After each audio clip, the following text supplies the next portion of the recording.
তোমার জন্য একটা সুখবর আছে। সুখবর? তার মানে কি শ্বশুরাব্বা কি টাকাটা দিয়ে গেছে? না, আব্বাই টাকা দেয় নাই, অন্য সুখবর।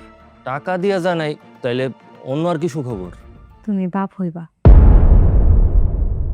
কি? আমি বাপ হমু মানে?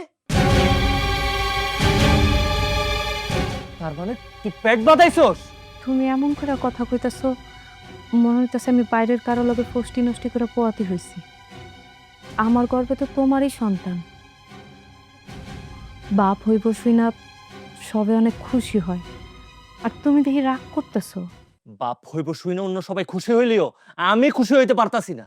ওই তোর না আমি জন্মবিরতিকরণের ওষুধ এনে দিছিলাম, তুই সেই ওষুধ না খাইয়া পেট বাঁধাইছস? আম্মাই আমারে সবসময় খোটা দেয়, কয় আমি নাকি বানজা, বাচ্চা কাচ্চা হয় না কেন। আচ্ছা, তাছাড়া আমগো বিয়ার তো 2 বছর হয়েই গেছে, এখন বাচ্চা নিলে সমস্যা কই? তোমার কি বাপ হইতে ইচ্ছা করে না? আমার ইচ্ছা করে না, আমার তোর বাচ্চার বাপ হওয়ার কোনো ইচ্ছা নাই। ইচ্ছা করবো কেমনে? ঘরে বউ রাইখা বাইরে বাপ ভালোবাসা করলে তো আর ইচ্ছা করবো না।